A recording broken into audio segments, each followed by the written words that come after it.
tayo ginagabayan at sinasamahan sa buhay na ito. Hindi pa naman ganoon talaga katagal. Pero sa isang banda, we are young and yet we are maturing. Tayo ay bata pa, pero tayo ay nag-grow. Hindi ko sinabing young and mature, pero nilagay ko young and maturing sapagkat lahat tayo ay nasa proseso. Lahat tayo ay nasa proseso pa ng ating paglago sa ating Panginoon. At sa ating paglago, kasama dito ang napakaraming mga challenges ngayon sa buhay natin. Sabihin mo sa akin kung hindi totoo. Kung kailan na tayo po ay naging anak ng Diyos, at kung tayo ay talagang naging close sa Kanya, saka naman dumating itong mga hamon sa ating mga buhay. At yan ay totoo. Mga hamon na kung saan maaaring ito ay kagagawan mo, maaaring ito ay kagagawan ko, maaaring ito talaga ay isang pagsubok, mga pagsubok na binibigay ng Panginoon upang ikaw at ako ay magkaroon ng pagkatuto, magkaroon ng kaalaman upang paano natin ipamuhay ang buhay na ito. So dito po sa 2 Thessalonians, isang bagay na nakita natin ang ilang mga differences o kaya kung meron man, ay sa pamamagitan siguro ng tono. Ibig sabihin ng tono, dito sa 2 Thessalonians ay talagang dumating na sa point na si Apostle Paul ay talagang formal. Sabi niya, we are bound. Talagang obligasyon natin na tayo ay maging grateful, maging mapasalamatin sa Panginoon. We are bound to give thanks. So ang gratitude natin ay hindi ito yung bang, well, depende kung talaga gusto kong maging thankful or what. No, it's a moral responsibility. It's a moral decision to be thankful. Kaya sa lahat sa atin, tayo po ay talagang kinakailangan maging thankful sa Panginoon dahil sa kanyang biyaya. So yan, maliwanag yan. No? At tinuloy ni Apostle Paul dito from 1 Thessalonians ito eschatology, itong tinatawag na the last things, yung mga bagay na pagdating ng Panginoon, darating ang kanyang second coming, tapos na yan ang resurrection, sasalubungin ng Panginoon ang kanyang mga anak. At dito makita rin natin na ang sabi ni Apostle Paul, ang intention niya kung bakit na sinasabi ito ay dahil upang para ikaw at ako ay magkaroon ng stability, magkaroon tayo ng, sabihin natin, ng katibayan o kaya ng foundation, ng assurance, magkaroon tayo ng matibay na pundasyon. Kaya parating papapansin natin sa 1 Thessalonians, bawat chapter, meron 5 chapters, bawat chapter ay nagtatapos doon sa tinatawag na second coming. If you would turn please to 1 Thessalonians. Tingnan po natin sa 1 Thessalonians para at least makita natin kung ano po ang nais na iparating po sa atin ni Apostle Paul. Gusto niyo lang po ito ay ituloy, no? Tingnan po ang sinabi ng 1 Thessalonians, chapter 1.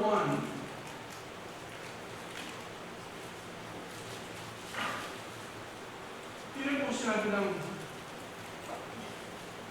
chapter 1, verse 10. And to wait for His Son from heaven, whom He raised from the dead, even Jesus, which delivered us from the wrath to come. Ayan, una. Ang chapter 1 ay nagtatapos doon. Chapter 2, tingnan niyo po ang huli. Ang sabi, for what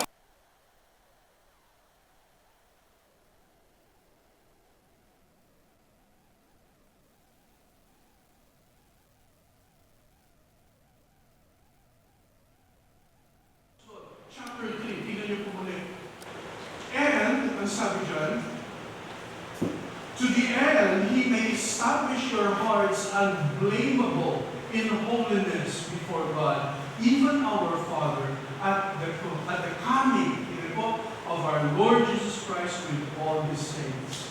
Chapter 4, tingnan po ang sinabi. Ito yung classic text, no? The Lord shall descend from heaven with a shout, with a voice, and sabi ng verse 16, with the voice of the archangel, and with the trump of God, and the dead in Christ shall rise first, and so on. And then, ang sabi ng verse 18, wherefore, comfort one another with his words. And then, pagdating ng chapter 5, ay ang sabi dyan, and ang verse 23, and the very God of peace sanctify you wholly, okay? Holy, and I pray God, your whole spirit and soul and body be preserved blameless unto the coming of our Lord Jesus Christ. Now, you see, the coming of Christ, ang pagdating ng Panginoon, ay napaka-importante sa kalusugan ng isang local church. Tayo yun. Tayong mga believers, importante. Sapagkat ang sabi nga doon, kung that ye both do and will to do the things which command you. So ang sabi ni Paul, ang confidence ay katulad nung dati, gagawin niyo ang mga bagay na ating natutunan, na itunuro sa inyo. And the Lord direct your hearts into the love of God and into the patient waiting for Christ. Bang klase, no? Into the love, sapagkat ang love ng Panginoon ay lavish. Ang love ng Panginoon ay labis. Ang kanyang love ay lavish love na kanyang ibinigay sa atin, and then also with the endurance of His Son. Di ba? Ang sabi ng Hebrews chapter 12, kung pasensya lamang pinag-uusapan, meron tayong example. Kung ang pagpupunyagi lamang ang pag-uusapan, meron tayong greatest example. Walang iba kundi ang ating Panginoong Jesus. He endured the cross. He endured. Hindi niya pinansin ang shame. Hindi niya pinansin ang pain and everything, but He endured the cross, even the death on the cross. That was patience. That was remaining under such a tremendous pressure sa kanyang buhay. Alam niyo, kung si Kristo ang tatanungin siguro, nung siya ay talagang hirap na, theologians actually call that the active obedience and the passive obedience. Ibig sabihin ng obedience ni Christ ay aware siya ang kanyang everyday walk and schedule and everyday routines ay talagang ayon sa kalooban ng Diyos hanggang doon sa krus, hanggang sa pagkamatay niya at pagkabayubay niya sa krus. Imagine niyo mga kapatid, that is something that is so admiring. And so ang sabi ni Apostle Paul, well, and the Lord direct your hearts into the love of God. The lavish love of God and the endurance of the Lord Jesus Christ. Kaya mga kapatid, nilagay ko dyan, pagtitibayin ng Diyos ang bawat isa. Mga kapatid, ang bawat kapatid na narito, at kung sino man ang hindi pa nakilala sa Panginoon, mga minamahal, huwag kayong mag-atubiling lumapit sa ating mga leaders at alamin at tanungin, ano ba ang paraan? Paano ba ako makakatiyak ng aking kaligtasan? At so mga kapatid, yan. Napakahalaga. Kaya ang sabi ni Paul, yung patience, napaka-importante, yung patience, sapagkat meron siyang bubuksan na isang issue na napaka-importante. And that's our second point. Tingnan po natin ang second point. Second point, yan.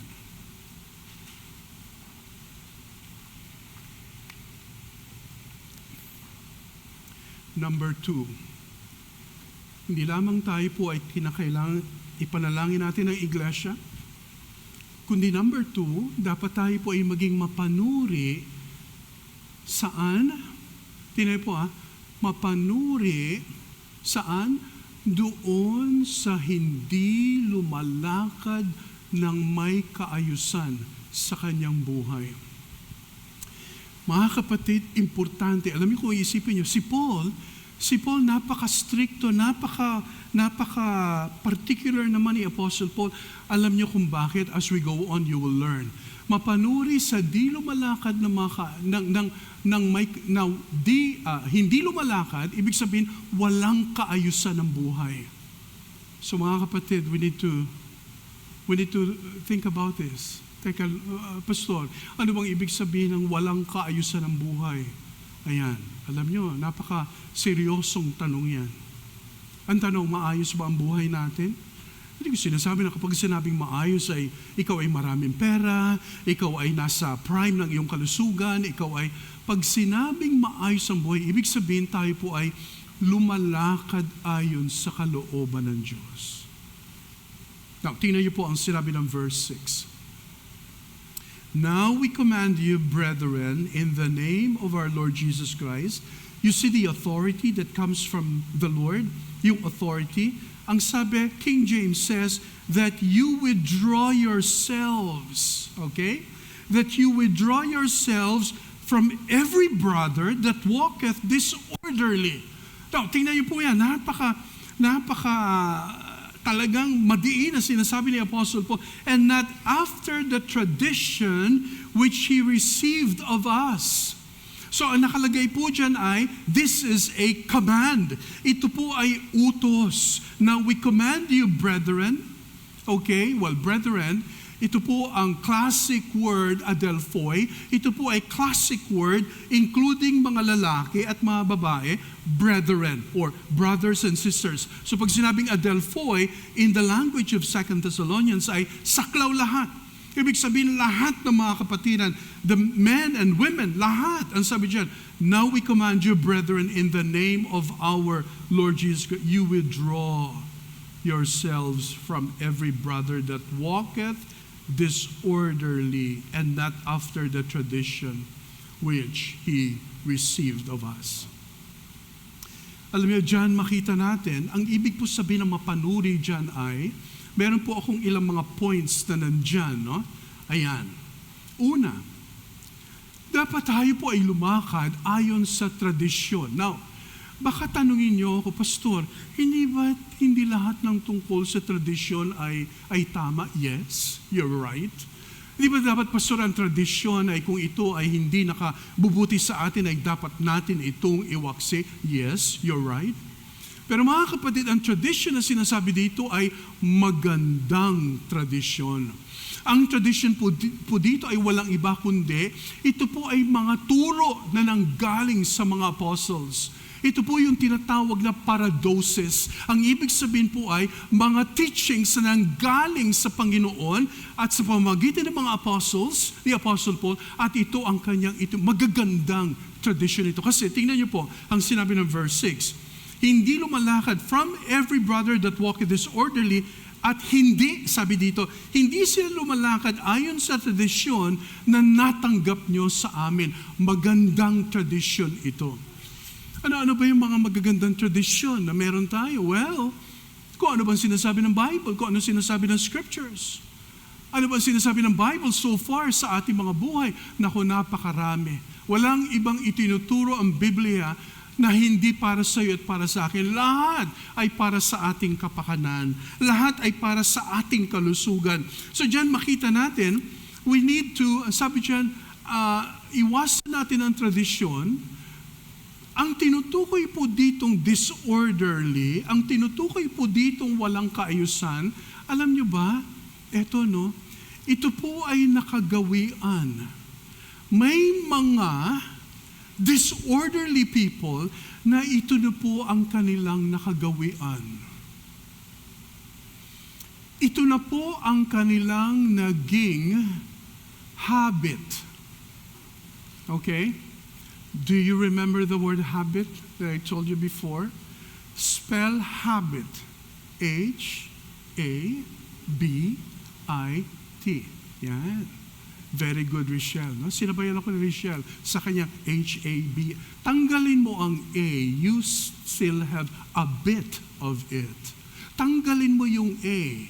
You still have bit of it. Tanggalin mo yung B. You still have it. So, ibig sabihin ng habit ay, ito yung mga bagay na kung saan, if I sow a thought, I reap an act. If I sow an act, I reap a habit. If I sow a habit, I reap a character. And if I sow a character, I reap a destiny.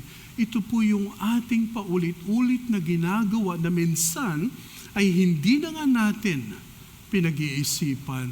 Ginagawa natin sapagkat naging habit na, umugat na. Mga kapatid, kapag ka ang walang kaayusan ay naging habit sa ating buhay, delikado yan. So we want to apply some of the terms from the psychological world na totoo naman, we need to dehabituate ourselves. Tanggalin mo ang mga bad habits na yun. At pagka na dehabituate mo ay kinakailangang i-rehabituate mo ang mga habits para rehabilitation. Mga kapatid, totoong-totoo. May mga buhay na naging habit na walang kaayusan. Alam niyo kung bakit? Delikado talaga to. Mamaya, no, as we move on. So, ang sabi dyan, warn and withdraw. Now, tingnan niyo po, no? I would say na bago tayo mag-withdraw, okay, kailangan muna nating i-warn. So, I think hindi naman dito sinasabi ng logical order yung pagkasunod, pero importante na i-warn natin tapos we need to withdraw. Withdraw yourselves from every brother that walketh disorderly. Delikado talaga sila. Walang kaayusan, hindi sumusunod sa Panginoon, hindi sumusunod sa kanyang kalooban, kaya delikado kapag parati mo siyang kasama. Kaya tingnan niyo mga kapatid, before you say, alam mo kapatid, parang hindi na parang hindi ko na kayang sumunod sa iyo o kaya hindi ko na kayang mag-join sa iyo. Warningan mo muna and then you withdraw. Pagka winarningan mo kapatid, alam mo mali ata yung ginagawa mo. Hindi tama yan. Sinabi mo sa kanya personally, sinabi mo kapatid, sorry parang hindi ata tama itong ginagawa mo. Yan. So kapag hindi pa nakinig ang kanyang buhay, ang idea po dito ay yung kanyang pagiging walang kaayusan ay naging habit na, it is actually a lifestyle. Delikado eh. Now, hindi pa masyadong maliwanag kasi wala pa tayo doon. Okay, let's move on. So, ang sabi dyan, tingnan niyo po ang sinabi na, balikan po natin ng 1 Thessalonians 5:14. Nandiyan lang naman yan sa kabila. Now we exhort you, brethren, warn. Tingnan niyo po? Warn them that are unruly. Tama? So, i-warn muna natin bago tayo mag-withdraw. Para alam nila kung ano pa talaga ang tinutukoy natin, kung bakit natin gagawin yon. Ang sabi ng 1 Thessalonians chapter 5 verse 14, now we exhort you, brethren, warn them that are unruly, disorderly, walang direksyon, walang kaayusan. Akala natin ito lang yung room na topsy-turvy. No? Sino merong room na topsy-turvy? Di ba? Parang, ay, ano lang yan, pastor? Talagang ganyan lang talaga ako. Science project room ko yan eh. No? Walang kaayusan. Pero ang point ay, sa totoo lang, iba ang pag sinabi nating walang kaayusan sa buhay in our walk with the Lord. Kaya tingnan nyo, pag walang kaayusan sa buhay, may mga spots talaga sa buhay na talagang sasabihin mo, kaya pala. Alam mo kapatid, kaya pala kasi ganito, tatandaan po natin, ang disorderly life hindi nagsimula kagabi lang, kundi nagsimula matagal na at dahan-dahan po itong nag-shape sa ating buhay. So ang sabi niya, unruly, comfort the faint-hearted, uphold the weak. Ang sabi dyan, be patient with all. Alam mo, may conversation kami ni Elder at the end of the day. Ang sabi ko sa kanya, Elder, alam mo, no? Mga klase, talaga, we need to be patient. We need to be patient with all. With all. Talaga namang para tayong, alam mo, ang lengguwahe ni Paul sa Galatians. Imagine yung mga leaders, no? Parang ipinagbubuntis namin kayo ni Elder. Imagine nyo? Ang forming disciples of the Lord is like conceiving each one of us until Christ is formed in you. Naku, mahirap yun. Ano nga ba ang pinaka-peligro, ang pinaka-delikadong yugto sa buhay ng tao? Kailan yun? Nung ang taong yan ay nasa sinapupunan ng kanyang ina. Kaya mga kapatid, sa ating mga mothers dito, salamat sa Panginoon sapagkat kayo ay tinawag ng Panginoon ng mga mothers. No? Sapagkat to be in the womb, delikado yun. Okay? So ito po lahat, be patient with all men. Balik tayo doon. So, ano ang tinatawag ni Paul na problema? Here it is. Alam niyo kung ano? Laziness and idleness. Mga kapatid, in Tagalog, that is katamaran. Ang problema pala na sinasabi dito ni Apostle Paul, na ang isang tao ay pwedeng mauwi sa tinatawag na kawalan o kaya itong evil, itong wicked thing na ito ay merong lumalaganap na nagsimula doon sa buhay o kaya sa mga tao na talagang walang ginagawa. Tamad. Laziness, idleness. Ang sabi ni John Calvin, ang idle mind ay factory ng idolatry. Ang idle mind, ang kaisipan na walang ginagawa, walang iniisip, hindi nagbabasa ng salita ng Diyos, walang time para mag-meditate. Ang idle mind ay devil's workshop. Walang exemption. Hindi mo pwedeng sabihin, Pastor, matanda na ako Hindi na ako. No! Gumawa ka ng paraan. Pastor, wala akong. Gusto ko sana magkaroon ng index card para ilalagay ko yung mga verses na malalaki. Tell me, bibilhan kita. Just to memorize verses. Gawa tayo ng paraan. Hindi po pwedeng matanda na ako, Pastor, matanda na kami. And so, kaya pala ganoon sapagkat ang ating minds ay naging idle for so long. Idle. Hindi ka na nagme-meditate. Hindi ka na nag-iisip. Ang iniisip mo na, well, nafe-feed naman ako sa internet and so on. That is the danger of social media. Wala na tayong panahon para makapag-isip ng husto. Ang gusto natin, yung mga dilata na lamang, bubuksan natin, okay na ito. Nginuya na ito ni ganito, ngayon ay ngunguyain ko na. No, you have to do it for yourselves. Meditate on it. Kaya sa mga lingkod ng Diyos, sa aming mga nangangaral, hindi po pwede na kukuha lamang sa internet, kukuha lamang sa mga ideas, and then saka mo sasabihin behind the pulpit at sasabihin mo that this is the word of the Lord na aking pinag-aralan, na aking pinag-isipan. Shame on us. No! We need to dive deep into the Word. At talagang namnamin po natin kung ano ang sinasabi ng salita ng Diyos. That's why, mga kapatid, we're encouraging our church to be thinking expositionally. Gusto po natin mag-isip ng tinatawag na exposition. What does the text say?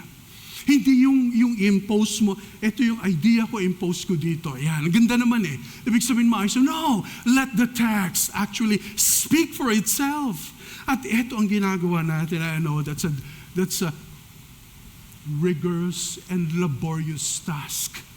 Ibig sabihin talagang kailangan ng mag-aral na maigi.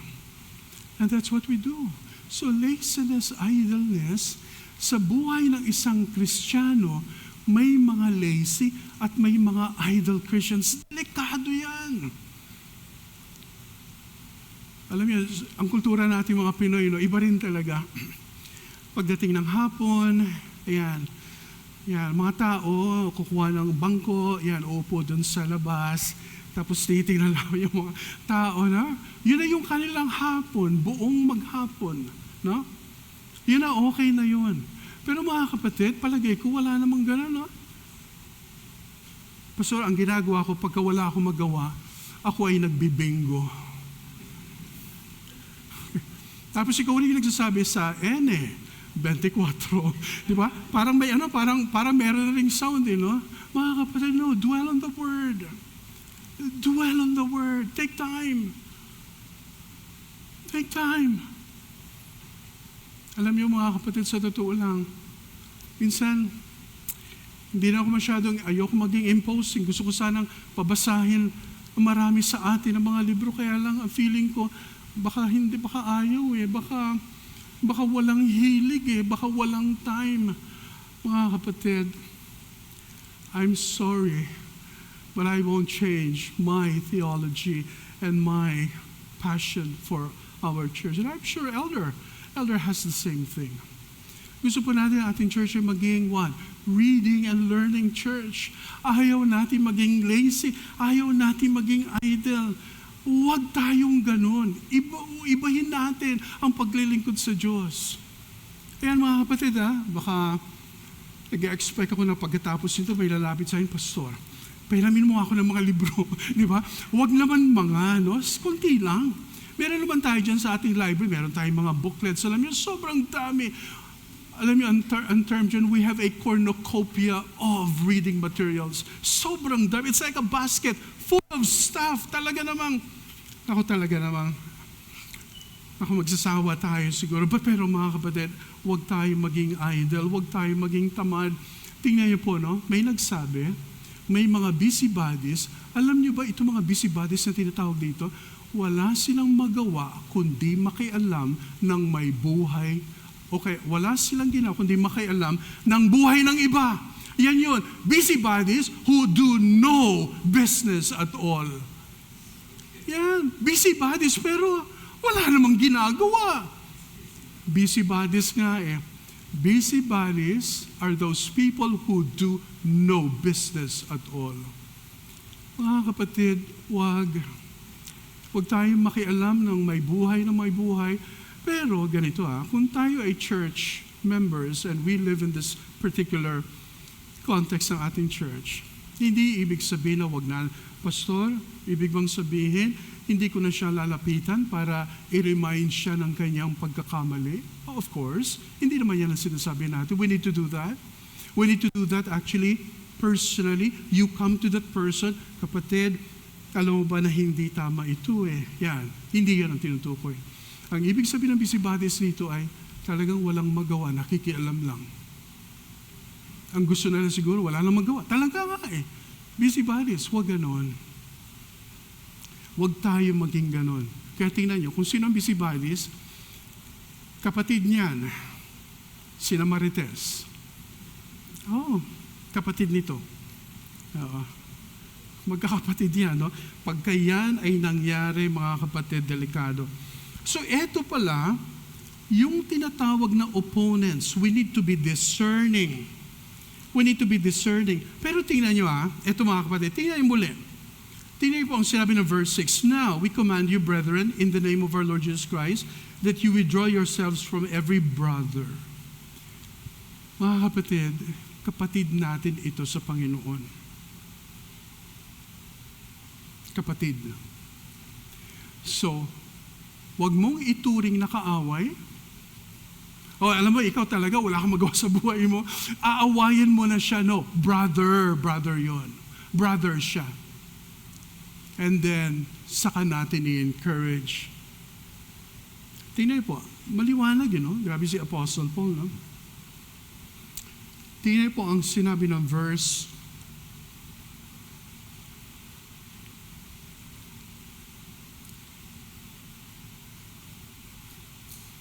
yung busybodies na yan, sabi ng verse 11, for we hear that there are some which walk among you, disorderly, working not at all, but are busybodies. Ayan, Merong sinabi si Paul dyan, 15, tingnan niyo po.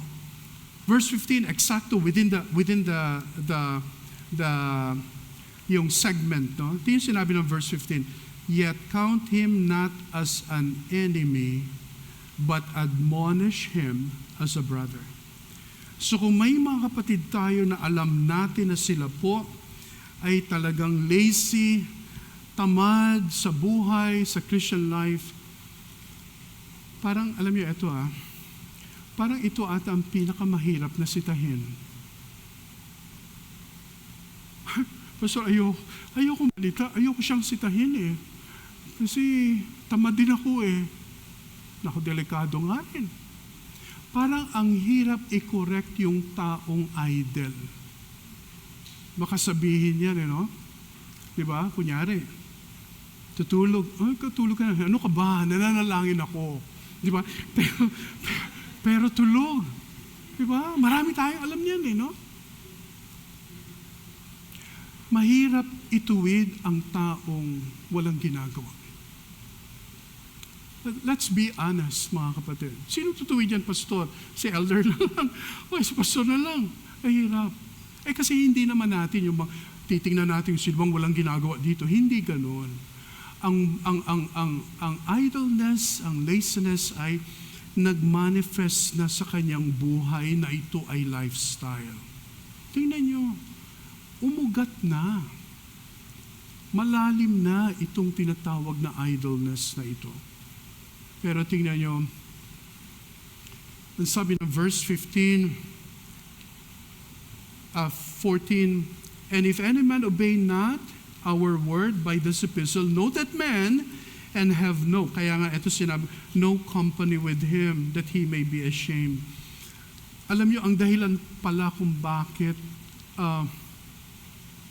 this is something, tansyahin natin na maigi, no? Kasi hindi naman nagbibigay si Paul ng steps on how to withdraw from, di ba? Parang ang point dito ay, kapag ka naging lifestyle na at nakakahawa siya, huwag ka nang sumama. Ang purpose ay para siya ay mahiya at para siya ay makarealize na ang kanyang ginagawa ay hindi tama. You see? Kailan ba natin gawin ito, pastor? Yan sinasabi ng Bible. Pero bago ka nag-withdraw, nag-warn ka muna at sinabi mo, sorry brad, sis, hindi na talaga. Mga kapatid, we need to have this kind of life. Kaya tingnan nyo, look at verse 12, no? Tingnan, si Paul, sinasabi niya ito, pero sinasabi ni Paul na talagang isinasami ang kanyang sarili. Look at verse 7 muna. For yourselves know how you ought to follow us. Ito mabigat. Sasabihin mo sa isang kapatid, alam mo, sundin mo ako. Mabigat. Sinong may kayang gawin nun? At sabihin niya, Brad, sundin mo ako. Sister, sundin mo ako. Now, hindi ko sinasabing hindi dapat sabihin, pero mabigat ito. Ang sabi diyan, for we behave not ourselves disorderly among you. Ang sabi ni Paul, kasi we managed ourselves and we behaved ourselves properly. An example from the leaders, an example from the Apostle Paul. Ang sabi ng verse 8, neither did we eat any man's bread for nothing. Ibig sabihin, si Paul bilang isang lingkod ng Panginoon, of course, ayon sa providence ng Panginoon, siya ay umaasa sa pagmamahal ng mga kapatiran. Kaya niya, ibig sabihin, kaya siya nabubuhay sapagkat siya ay nagtatrabaho. But wrought with labor and travail night and day, that we might not be chargeable to any of you. Well, the Apostle Paul, in one sense, and sabi ng mga Pauline scholars ay, si Apostle Paul ay isang bivocational, si Apostle Paul ay meron siyang tinatawag na tent making only and within the context of the gospel. Ang problema ngayon, ginagawang reason sapagkat ang mga ministers na ito ay merong hangarin to aggrandize themselves upang payamanin ang kanilang sarili at upang magpakasasa. That is wicked. Ang sabi ng scriptures ay si Apostle Paul, he did that thing so that he won't be a burden para sa kanila. So mga kapatid, ang tent making ni Apostle Paul, ang kanyang pagtatrabaho ay nasa konteksto ng gospel, hindi labas ng gospel context. So ang sabi diyan, not because we have not power, hindi kami nag-demand sa inyo, not because we have not power sa isang banda. In fact, we can do this, but to make ourselves an example unto you to follow us. Ang sabi ng verse 10, for even when we were with you, this we commanded you that if any would not work, tingnan yung principle, no? Neither should he eat. Kung sino ang hindi magwo-work, ay hindi dapat kumain. Parang napakagandang principle din ito. Na? Talagang maganda. Siguro maganda itong i-apply natin sa kitchen natin, no? Kailangan magtulungan. Kaya tulong tayong lahat. Kakain tayo, pero hindi tayo tutulong. Ano man lang yung mag-fold ng bangko. O kaya na mesa, magpupunas ng mesa. Ayan. But for those of our brethren, na talagang yun ang kanilang desire, of course, may ministry na ganun. But all of us should actually participate. Mahalaga yun, ha? Magandang principle. Sa loob ng tahanan, mahalaga ito. Lord, bigyan mo naman ako ng aking pangailangan. Lord, bigyan mo naman ako ng aking kakainin. Ang sabi ng Panginoon, magtrabaho ka. Lord, bigyan mo naman ako ng gusto ko. Magtrabaho ka. You see, that's the principle. The creation principle does not violate the New Testament principle about the sacredness of work and vocation. And then, let's go to the last. Pangatlo, alam nyo, ito pagkatapos ng lahat at diniscuss niya ito, alam mo, sabi ni Paul sa kanyang closing, grace will make a way. Masaganang biyaya ang sumasa atin. Masaganang biyaya. Pagkatapos ng lahat at nakita natin ang ating mga sitwasyon, masaganang biyaya ang sumasa atin. Tingnan niyo po ang sinabi ng verse 16. Now the Lord of peace himself give you peace always. By all means, the Lord be with you all. 17, the salutation of Paul, with mine own hand, which is the token in every epistle. Alam niyo yung salitang so I write? This is interesting, no? Parang ang point ni Paul ay, okay, may lagda ako dito, meron akong signature dito. That's the point. And then sabi ng verse 18, the grace of our Lord Jesus Christ be with you all. Amen. Now, let me have some closing remarks dito and then we will stop. Dito po sa panghuli, tingnan nyo. Grace will make a way. Alam nyo, ang nais ni Apostle Paul makita na darating dahil ang biyaya ng Panginoon ay sumasa atin, ang kapayapaan. Peace comes, everyone. Magkakaroon din. Magiging kalma rin ang lahat. Parang sinasabi ni Paul, kakalma din tayong lahat sapagkat sa kapayapaan ng Panginoon ay sumasa atin. Kaya tingnan nyo, no? Sabi ng sa umpisa, grace and peace. Ba't kaya ganun ang lingwahe ni Paul? Every time, ang kanyang pagbati, grace and peace. Ang kanyang panimula, no? Tapos dito sa huli, inulit niya na naman. Charis, grace, and peace, eirene. Yan po ay mga terms sa kung saan, alam nyo, this is so wonderful about the term in Hebrew, shalom. Shalom. Kaya kapag pumunta tayo sa Israel Embassy at makita natin ang rabbi doon, maganda rin sabihin shalom or shalom, shalom. Ano kasi yun Monday yun, elder, no? Kung sigurong Saturday yun, usually ang greetings ay Shabbat Shalom. Pero dahil Monday, Shalom okay na rin. Shalom. Ayan. Ang shalom ay punong-puno siya ng nariyan ng peace, nariyan ng pag-ibig, nariyan ng biyaya, kapayapaan. Yan ang tinatawag na wholeness, whole being. Darating din ang kapayapaan and peace comes, everyone. Kakalma rin ang lahat. May tensyon, kakalma rin ang lahat, magkakaroon din. And then, peace settles everything. Pag may tinuturo, at kapag merong nagpaturo, tingnan nyo, ang ganda. Pero kapag may nagtuturo at hindi pinapakinggan, hindi magkakaroon ng peace. And then God will make a way. So ating church, bagamat young, we are maturing. Bagamat bata pa tayo sa isang banda marahil tayo ay old na rin, pero hindi tingin ko bata pa tayo Naalala ko nung nasa Tondo nga kami nag-speak, no? Pang ilan yun?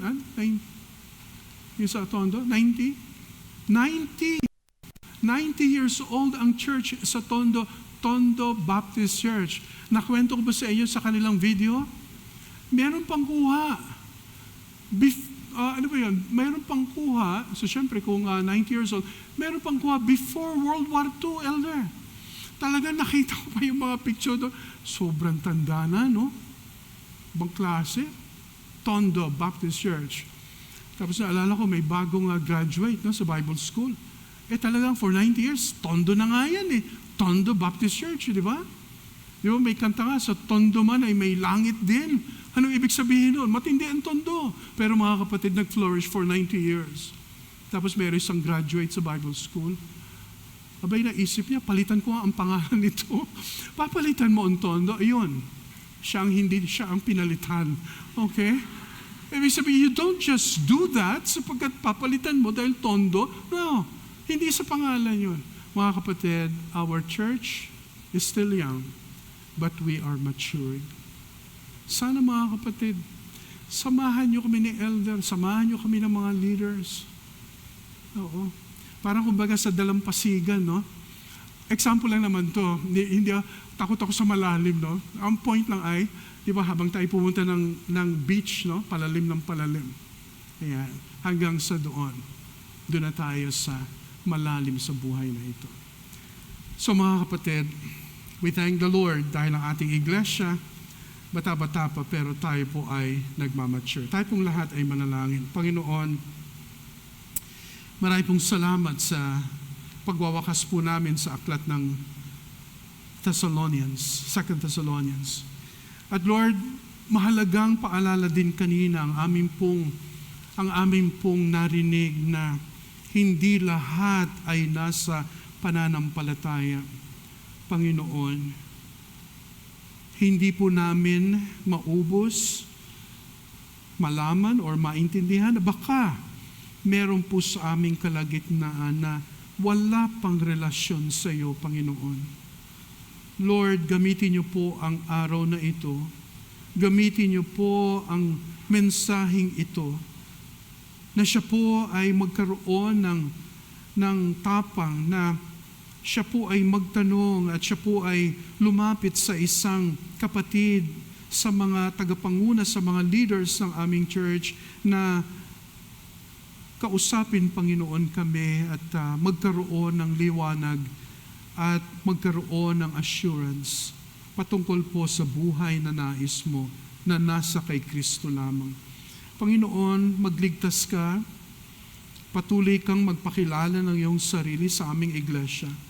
At alam, Lord, namin na ang kalooban mo, ang tanging paraan upang kami po ay makapagpapatuloy. Thank you, Lord, for our church.